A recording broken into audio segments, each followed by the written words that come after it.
નમસ્કાર મિત્રો, વિડીયોમાં તમારું સ્વાગત છે। જી હા મિત્રો, અત્યારે હાલ મોટા અને મહત્વના સમાચાર સામે આવી રહ્યા છે। તો મિત્રો, સમાચારમાં વાત કરીએ તો બોટાદ જિલ્લાના પાડિયાદથી સાકરી ગામ જતા રસ્તા પર અકસ્માત સર્જાયો હતો। ટ્રક અને ખાનગી લક્ઝરી બસ વચ્ચે થયેલી ટક્કરમાં 3 લોકોના ઘટના સ્થળે જ મોત થયા હતા અને 20થી વધુ લોકો ઘાયલ થયા હતા।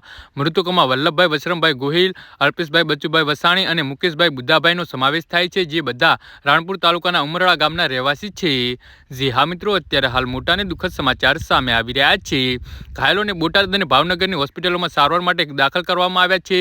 મૃતદેહોને પોસ્ટમોર્ટમ માટે પડિયાદ અને બોટાદની હોસ્પિટલમાં મોકલવામાં આવ્યા છે। જે પ્રાથમિક માહિતી મુજબ લક્ઝરીમાં બસમાં અંદાજિત 50થી 60 લોકો સવાર હતા। બસ રાણપુરા તાલુકાના ઉમરડા ગામની મહિલા ઝવેરીઓને લઈ જઈ રહી હતી, જેઓ 2 દિવસથી યાત્રા પરથી પરત ફરી રહ્યા હતા। જી હા મિત્રો, અત્યારે હાલ મોટા અને દુઃખદ સમાચાર સામે આવી રહ્યા છે। સાકરડી રોડ પર લક્ઝરી બસ પાર્ક કરેલા ટ્રક સાથે અથડાતા આ અકસ્માત સર્જાયો હતો। ઘટનાની માહિતી મળતા સ્થાનિક રહેવાસીઓ અને પોલીસ ઘટના સ્થળે પહોંચી ગયા હતા અને બચાવ અને રાહત કામગીરી શરૂ કરી હતી। જી હા મિત્રો, તો આના વિશે તમારું શું કહેવું છે તો નીચે મારી કમેન્ટ બોક્સમાં જરૂરથી જણાવજો। ધન્યવાદ।